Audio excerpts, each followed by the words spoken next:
karena Awesam cabangnya banyak dan dijamin kualitasnya pasti bagus. Murah, berkualitas, bergaransi, dan banyak pilihan. Barangnya murah dan berkualitas dan layanannya ramah sama kualitasnya bagus.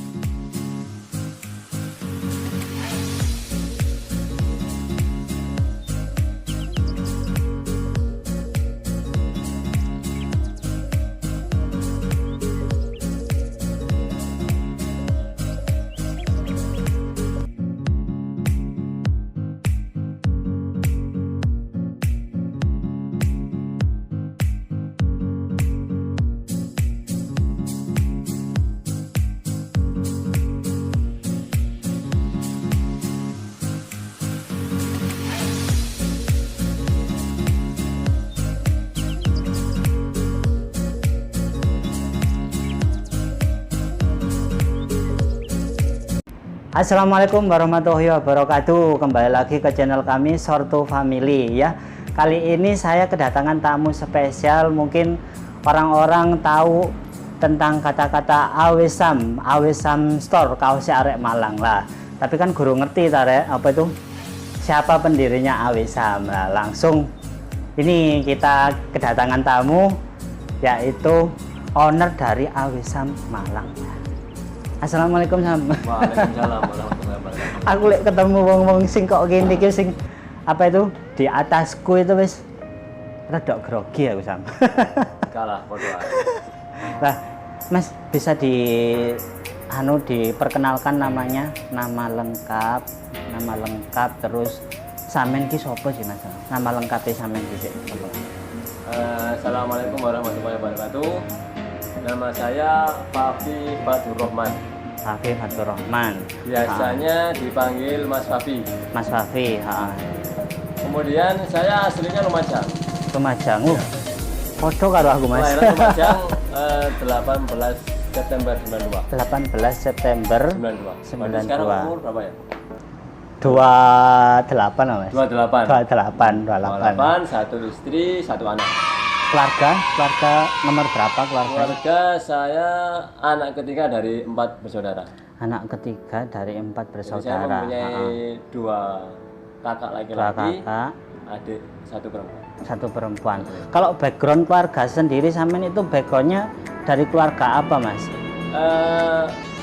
Dibilang kurang mampu juga tidak seperti itu. Artinya kita juga harus mensyukuri ya. Mensyukuri apa yang udah dikasih oleh Allah Subhanahu wa taala. Cuma memang background dari ayah saya itu tukang beca. Tukang beca. Kemudian ibu saya itu pedagang asongan. Pedagang asongan. Pedagang kue, apa itu snack-snack yang ada di depan sekolah-sekolahan. Seperti itu. Terus Mas, bisa diceritakan lagi background pendidikannya Mas? Kalau background pendidikan, saya itu SD-nya di TK di Malang, SD di Malang cuma sampai kelas 4 aja. Terus Mas? Dikarenakan waktu itu ada sesuatu yang harus dipertimbangkan oleh ayah saya menjadi TKI. TKI. Saya SD kelas 4. Jadi ayah saya TKI berangkat ke Malaysia sebagai tukang bangunan. Akhirnya seluruh keluarganya diboyong kembali ke Lumajang. Oh gitu. Sana berarti pindah lagi ke Lumajang. Jadi pada waktu kita di Malang kelas 4 SD, ayah udah pergi ke Malaysia. Saya sama kakak saya dan adik saya diborong ke Lumajang sama ibu saya. Karena di sana ada kakek dan saudaranya. Ya. Kemudian setelah itu SD saya tamat di Lumajang, ya. SMP saya tamat di Lumajang. Nah, baru setelah SMP saya pulang ke Malang. Pulang dari Malaysia. Nah, ya. kemudian kita diborong lagi, diborong lagi ke Malang. Nah, pada akhirnya di Malang saya melanjutkan SMK. Saya melanjutkan di SMK Negeri 4 Malang. SMK Negeri 4 Malang. Banyak orang yang bilang di grafika. Oh, grafika. Jadi di grafika itu saya mendapatkan ilmu sabun kaos. Oh, ilmu sabun kaosnya berarti dari SMK grafika ya Mas ya? Kemudian setelah lulus SMK, kemudian saya melanjutkan kuliah. Kuliah di mana, Mas? Oh, kuliah juga Ya, berarti sama Mas tapi ya? belum sempat kuliah. Heeh. Artinya dari SMK itu saya sempat kerja 5 bulan di Sidoarjo. Oh, 5 bulan di Nah, Sidoarjo. kemudian mendapatkan informasi bahwa pengen nggak kuliah. Kalau ada kuliah ini ada beasiswa D3. Nah, kemudian saya pulang ke Malang lagi dari Sidoarjo. Kemudian saya melanjutkan kuliah D3 manajemen informatika. Manajemen Semacam informatika. programming. Programming. Di Mata. Itu ada di Melimping. Iya, Mas. Setelah 3 tahun menjalani kuliah, kemudian saya melanjutkan S1. S1. S1 di mana, S1 Mas? itu sama di situ juga, satu kampus. Di Stimata. Di Stimata. Di Stimata di Melimping. Itu 1 tahun setengah. 1 tahun setengah. Ya, berarti total saya kuliah tuh 4,5. 4,5 tahun. Oh, ya. Nah, seperti itu. Jadi saya ini lulusan sarjana komputer. Sarjana komputer. Dan mungkin itu salah satu keahlian yang saya bisa terapkan di usaha Bisa ini. Nah, Mas, terus ini pertanyaan selanjutnya. Pas awal karir Masnya itu kerja di mana, Mas? Oke.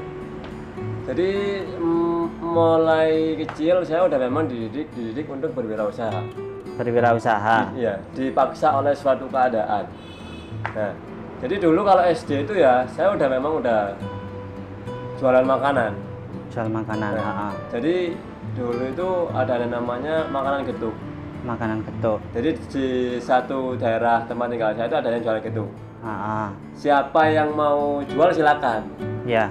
Pagi diambil, keliling siang sore balik. Itu umur berapa sampean jualan SD getuk? itu kan sekitar umur kelas 4 mungkin ya. Kelas 4. Kelas 4 SD. Oh, berarti kelas 4 kecil itu wis jualan ya, Mas? Karena memang udah umum waktu itu di lokasi saya. Oh, gitu. Jadi ada suatu pabrik getuk, kemudian yang siapapun yang mau jual silakan. Jadi setiap pulang sekolah saya ambil getuk, Ya. kemudian saya keliling, sekeliling seadanya, sore balik. Berapapun yang laku ya alhamdulillah seperti itu. Nah, kemudian Terus? lanjut ke SD SMP, Kerja. saya hidup normal. Hidup normal. Karena ada di Desa Lumajang. Kemudian balik ke Malang. Nah, balik ke Malang ini saya udah mulai belajar dengan berwirausaha. Berwirausaha. Pas Yang usaha apa, Mas? Pertama itu saya membantu ibu saya. Nah, kan ibu saya kan asongan. Nah, ketika ibu saya belanja alias pulaan kan saya kan jajak. Nah, di situ saya mulai belajar. Oh, ternyata orang jualan itu seperti ini. Mereka membeli produk di satu supplier, kemudian dijual dengan markup yang lebih. Nah, dari seperti itu saya mempelajari ibu saya. Oh, ibu belanja di toko A, toko B, kemudian ibu menjual makanannya ke anak-anak SD dan lain-lain. Nah, kemudian setelah lulus SMK, saya kemudian kuliah. Nah, kuliah itu 1 tahun pertama saya normal seperti biasa, karena memang disibukkan dengan mata kuliah. Kemudian lambat laun kok nggak ada pemasukan lebih, karena memang uang saku dari orang tua juga terbatas. Dan saya juga nggak bisa berharap lebih dengan keadaan orang tua saya yang bekerja sebagai tukang beca dan asongan dengan menghidupi 4 anak. Sedangkan yang 2 ini udah kuliah. Yang kuliah itu saya dengan kakak saya yang kedua. Jadi saya nggak berharap lebih. Ya wis dikasih uang saku berapapun, pokoknya saya nyampe di kampus, saya bisa makan, saya bisa pulang, udah selesai. Nah, kemudian saya coba berjualan dengan reseller. Reseller. Nah, reseller. Jadi saya ambil barang, kalau nggak salah waktu itu batik. Jadi saya ambil barang di orang jual batik, kemudian saya jual lagi. Nah, cuma memang penjualan batik waktu itu tidak terlalu tinggi, karena memang kewajiban batik itu kan hanya digunakan pada hari Jumat aja, bukan pakaian sehari-hari. Iya, Mas, Jumat toh. Seperti itu. Ya. Setelah itu kemudian pernah kerja ikut orang, Mas? Oh, pasti. Apa, Mas, pertama? Pertama itu kalau nggak salah itu ya Saya kerja di counter handphone, nggak usah sebut merek ya. Ya. Jadi saat masa-masa kuliah kan ada yang namanya liburan semester, liburan 1-2 bulan. Nah, 1-2 bulan itu kalau dibuat nganggur aja eman. Sayang ya Mas Sayang ya. sekali.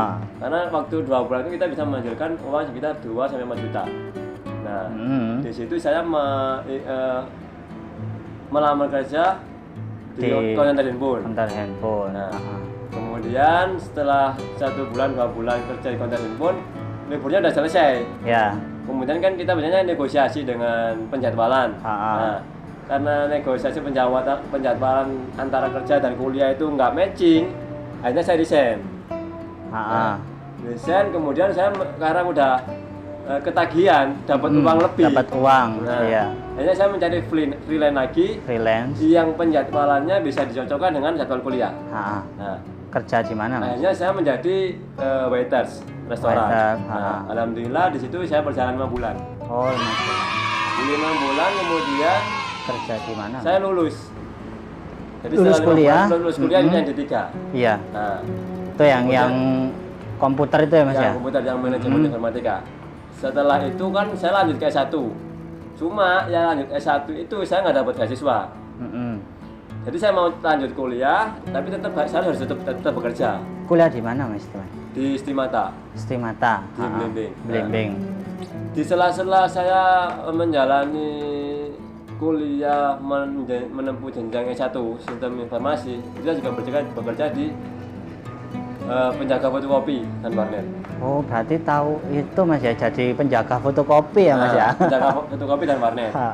Selama 1 sampai 1,5. Nah, dan di situ momen di mana saya bisa menerapkan segala apa yang saya kuasai. Nah, contohnya Mas? Contohnya, saya kan basicnya kan memang tukang sablon. Ya. Lulusan dari grafika. Kemudian saya kuliah mendapatkan ilmu teknologi informasi. Ya. Nah, fotokopian itu hal yang biasa. Di dunia percetakan. Nggak ada hambatan. Nah, kemudian menjadi penjaga warnet itu juga suatu hal yang lumrah bagi anak-anak teknologi informasi. Karena kuliahnya tiap hari pegangnya komputer, pegang koneksi dan lain-lain. Iya. Nah, kemudian saya kombinasikan antara ilmu grafika dengan ilmu internet. Ya. Akhirnya saya berjualan, waktu itu berjualan kaos. Nah, jadi cuma reseller aja. Oh gitu. Berarti ini wis sejarahnya terbentuknya AW Sam Store Malang yang sampai ini terkenal di Malang ya Mas ya. Jadi cuma memang namanya itu belum AW Sam itu. Jadi memang sebuah brand itu mempunyai nama itu berjalan. Secara waktu akan menemukan satu nama yang memang benar. Oh ini nama yang cocok seperti ini. Sih Mas. Ini kan banyak mungkin sedikit atau di kalangan masyarakat kita yang belum tahu tentang apa itu AW Sam Store Malang. Mas coba dijelaskan. AW Sam Store itu apa Mas? Jualannya apa Mas? Biar tahu nih yang belum tahu. Kita dari atas dulu ya. Jadi AW Sam Store itu hanya lini bisnis dari AW Sam Group. AW Sam Group. Jadi perusahaan ini bernama AW Sam Group dan di bawah naungan Badan Hukum CV AW Sam Indonesia. Nah, di AW Sam Indonesia ini sekarang ada 5 bisnis usaha. 5 bisnis usaha. Yang pertama itu AW Sam Store. AW Sam Store. AW Sam Store itu yang menjual segala kebutuhan fashion tapi dia polos. Seperti topi polos, kaos polos, jaket polos, dan lain-lain. Nah, kemudian yang kedua itu AW Sam Merch. Atau custom merchandise. Jadi teman-teman yang mau sablon kaos, sablon jaket dengan desain keinginan teman-teman itu bisa di AW Sam Merch. Kemudian yang ketiga itu AW Sam X atau AW Sam Collaboration. Nah, jadi di situ menjual segala bentuk pakaian polos, cuma dia import dari Cina, gitu. Bangladesh dan lain-lain. Jadi bahannya berkualitas ya Mas ya. Nah, kalau misalkan orang-orang maunya yang impor bisa ya AW Sam ya. Yang lokal di AW Sam ada, yang impor juga ada. Yang keempat Mas? Yang keempat itu AW Sam Distro. Jadi Awisam Distro itu suatu produk brandingnya Awisam. Jadi ada teksnya Awisam dan logonya Awisam seperti itu. Jadi dia nggak polosan, dia ada sablonnya. Yang kelima Mas? Yang kelima yang terakhir adalah Awisam Malang. Awisam Malang. Jadi adalah kaos yang gambarnya atau desainnya itu berkonsep dengan tema Kota Malang. Tema Kota Malang. Oh Kota iya. pendidikannya, kota bunganya, kota pariwisatanya. Yang terakhir ini memang ditunjukkan kepada wisatawan. Jadi pengennya itu kalau wisatawan ke Bali itu datang ke Jogger. Kalau wisata Jogja itu datang ke Dagadu. Ya. Teman-teman yang wisata ke Malang silakan datang ke Awisam. Awisam Store Malang. Kaosnya arek Malang. Nah, ini Mas, kalau Awisam Store itu outletnya itu sekarang ada berapa Mas? Sekarang total ada 9. Ada 9. Masih di Malang aja atau udah keluar Malang Mas? Keluar Malang itu kabupaten sama Kota Batu. Kabupaten sama Kota Batu. Jadi ada di Singosari, ada di Kota Batu, ada di Piranha, ada di Belimbing, ya, ada di Kalijaga, ada yang di Kasin, yang terakhir ada di Kepanjen. Kepanjen. Oh, terakhir lagi ada di Turen. Ada di Turen. Ada 9 Mas ya. Nah, ini untuk menghadapi musim sekarang ini Mas, corona ini ya Mas ya. Ini menghadapi musim sekarang ini Awisam Store Malang tuh gimana Mas penanganannya? Tahun ini adalah tahun yang sangat berat ya. Jadi selama saya merintis usaha ini selama sekitar 7 tahun, tahun ini adalah tahun yang sangat berat. Kenapa? Karena bisnis fashion itu memang panennya itu di bulan Ramadan. Apalagi menjelang Lebaran nih Mas ya. Sesuatu yang ditunggu-tunggu, ternyata nggak datang. Ya. 11 bulan panen yang akan kita tunggu. Iya. Akhirnya kita nggak panen. Nah, jadi yang pertama kita syukuri apa yang ada. Alhamdulillah bisnis fashion memang sangat terdampak, meskipun tidak terdampak 100% seperti bisnis travel, kuliner bisnis juga hotel ya, dan lain-lain. Iya. Kita masih harus tetap bersyukurlah dibandingkan dengan usaha-usaha yang lain. Cuma memang 1 bulan awal kemarin pandemi datang itu penjualan turun 90%. Oh. 90%. Efeknya itu Mas ya? Efeknya 90%. Efeknya 90%. Kemudian sampai sekarang alhamdulillah udah naik karena memang mau lebaran.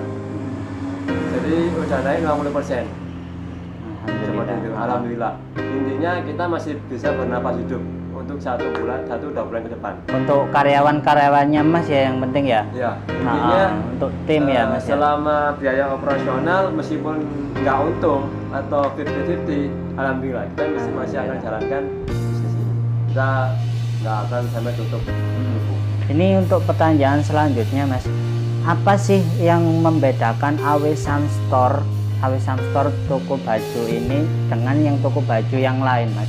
Perbedaannya itu apa Mas? Yang pertama, Awisam ini adalah suatu pionir, sebuah toko yang menjual kaos polos dengan cara modern. Pada tahun saya merintis Awisam ini dengan menjual kaos polos, bukan berarti pada waktu itu pesaingnya nggak ada. Banyak sekali. Cuma pesaing saya itu mereka itu orang-orang tua, orang-orang gaptek. Cuma mereka bermodal besar. Iya, kebanyakan gitu sih. Iya. Ya karena saya mempunyai ilmu pendidikan yang berbeda dan keahlian yang berbeda dengan mereka. Contohnya, waktu itu saya menjual kaos polos itu dengan media online yang tidak dilakukan oleh orang-orang tua. Seperti itu. Jadi perbedaan seperti itu. Jadi memang ditargetkan dan saya itu memang siswa dan mahasiswa waktu itu. Nah, saya berjualan online dari sebuah rumah kecil 4x4. Saya nggak punya bedak, saya nggak punya ruko, cuma saya bisa bertahan. Sampai-sampai tetangga saya itu bingung. Mas, saya ini jualan apa sih? Jualan kaos kok kayak jualan nasi. Nah, karena memang nggak terlihat Mas. Nggak ada rukonya, nggak ada tokonya. Kok orang lalu lalang masuk rumah ini? Nah, seperti itu. Jadi pembedanya kita pionir. Jadi sesuatu pionir itu sesuatu yang akan lama bertahan. Selama inovasi akan selalu jalan. Berarti terus berinovasi ya Mas ya, Ya. di Awisam Store ini. Kemudian kita lebih dari yang lain. Kok bisa gitu Mas? Contohnya, kalau pesaing A mempunyai satu toko, kita punya 9 toko. Oh iya. Nah, kalau orang lain buka Senin sampai Sabtu aja, kita Minggu buka. Berarti ini Senin sampai Minggu buka ya Mas, kecuali hari libur. Hari libur. Gitu Mas. Hari libur Islami. Untuk jam operasionalnya Mas? Nah, jam operasional sama, kita harus lebih dari mereka. Kalau mereka buka dari jam 9 pagi sampai jam 4 sore, kita buka sampai jam 9 malam. Sampai jam 9 malam. Oh, itu loh teman-teman, kalau yang mau belanja itu loh bisa ke Awisam Store Malang. Apa bedanya dengan Awisam dengan toko yang lain? Kita lebih dari mereka. Lebih banyak tokonya, lebih lama bukanya, Kualitas lebih juga banyak Mas. kerjanya. Kualitas juga Mas ya. Kualitas jelas. Kalau kualitas nggak bisa dibanding-bandingkan. Pengalaman yang paling sulit di hidup sampean itu gimana? Terlepas dari saya ya. Pernah punya pengalaman pahit pas mendirikan awal karir atau pas kehidupan gitu, keluarga gitu. Yang jelas apa namanya itu ada suatu penilaian itu atau cara pandang.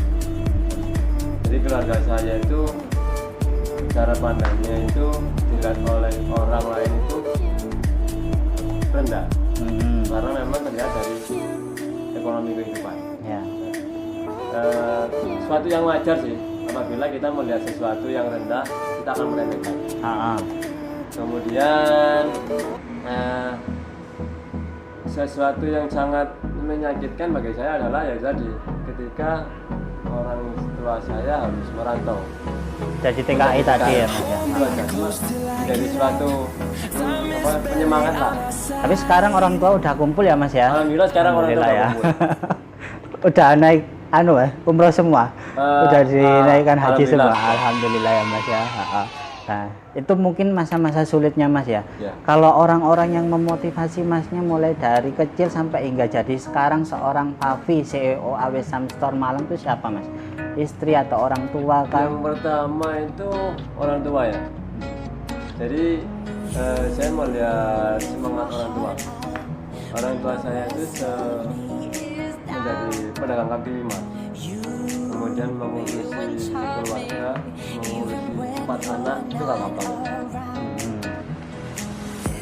Dari subuh dia baru bangun pagi, menyelesaikan segala tugasnya sebagai seorang ibu dan seorang istri. Kemudian setelah selesai dia belanja ke pasar. Jadi kerja lagi untuk juga. pulaan. Nah, setelah pulaan kemudian menjelang jam 9 pagi dia harus bekerja menjadi pedagang kaki lima di SDKC sampai sore. Bayangkan ya, seorang wanita panas-panas di pinggir jalan raya dari pagi sampai sore, kemudian dia pulang nggak lagi istirahat, dia harus melayani anak-anaknya yang pulang kuliah, pulang sekolah, dan suaminya yang pulang kerja. Nah, dan itu berangsur-angsur terjadi dilakukan oleh orang tua saya bertahun-tahun, sampai pada suatu momen bahwa udah Bu, cukup ya saya. Terus ini karyawannya totalnya berapa Mas? Karyawan semua total dari outlet 9 itu sekitar 40 kalau Mas. 40 karyawan ya. Karena memang sedikit Mas, cuman satu toko itu kan cuma sekitar 2-4 orang. Oh gitu. Yang banyaknya di bagian produksi. Terus untuk Awisam pertama kali itu buka di mana? Sebelum jadi 9 outlet Mas. Di Jalan Nusa Kambangan. Nusa Kambangan itu pertama kali pendirinya Awisam. Pertama kali. Jadi awalnya kita berjualan di rumah. Sampean sendiri itu yang jualan. Pertama di rumah ya. Di rumah 4x4. Kemudian rumah itu 4x4 ya Mas ya. Berarti sempit sekali tuh Mas ya. Masih ada rumahnya sekarang? Masih ada. Nggak dijual loh Mas. Oh, jangan. Itu riwayatnya secara Mas ya. Secara 4x4. Setelah lantai 2 full, lantai 1 full, kita dipaksakan pindah. Itu sekitar tahun 2013, 14, 15, sekitar 4 tahun. 4 tahun? Kita tahun 2011 kita pindah. pindah.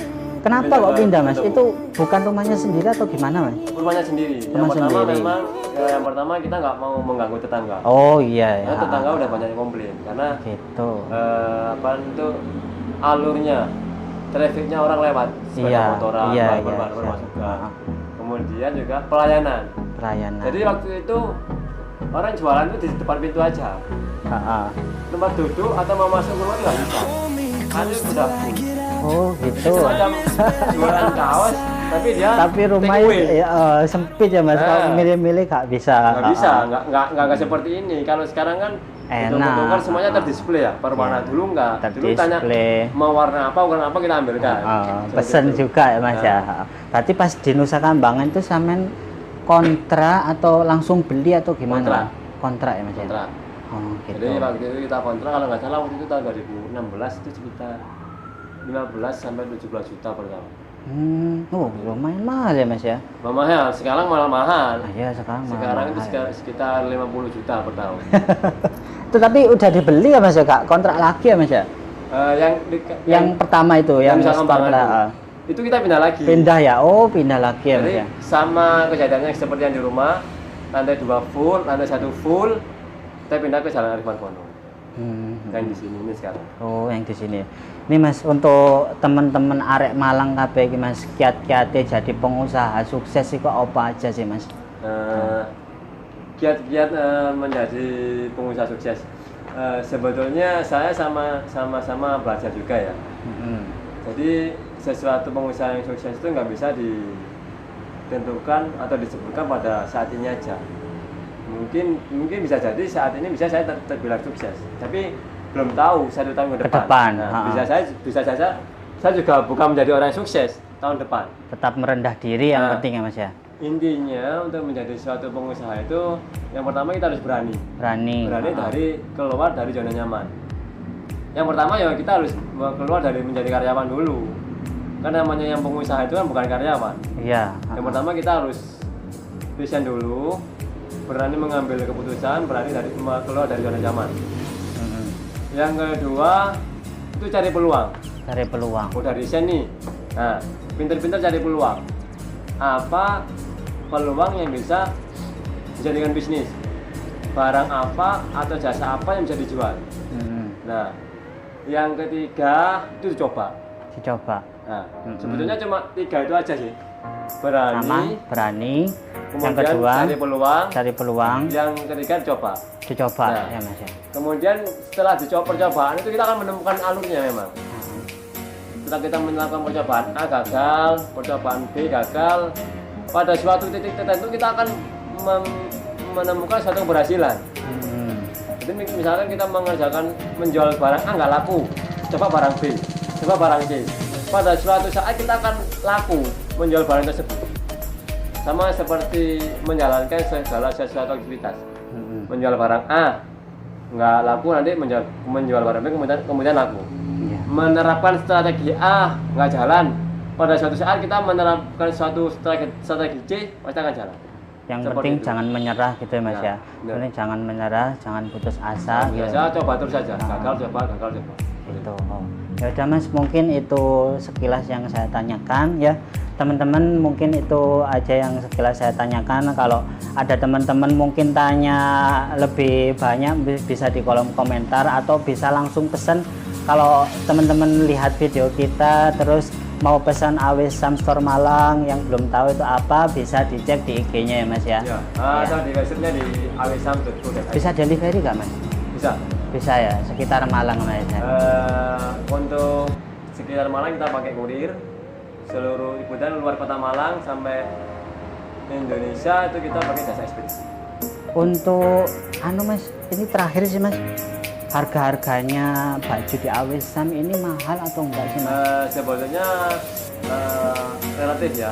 Cuma kalau saya sendiri sebutnya murah.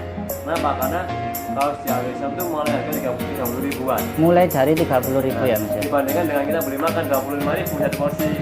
Satu makanan minuman itu masih tergolong standar. Oh iya mas. Ya udah teman-teman, itulah sekilas wawancara saya dari pendiri atau CEO Awisam Store Malang. Jangan lupa subscribe ya teman-teman, agar kita bisa mewawancarai tokoh-tokoh yang sekiranya bermanfaat buat teman-teman dan bisa dijadikan pelajaran buat teman-teman. Wassalamualaikum warahmatullahi wabarakatuh. Mas, makasih Mas. Apa sih Awisam itu? Awisam, kaos-kaosnya Arek Malang. Awisam, kaosnya Arek Malang. Awisam, kaosnya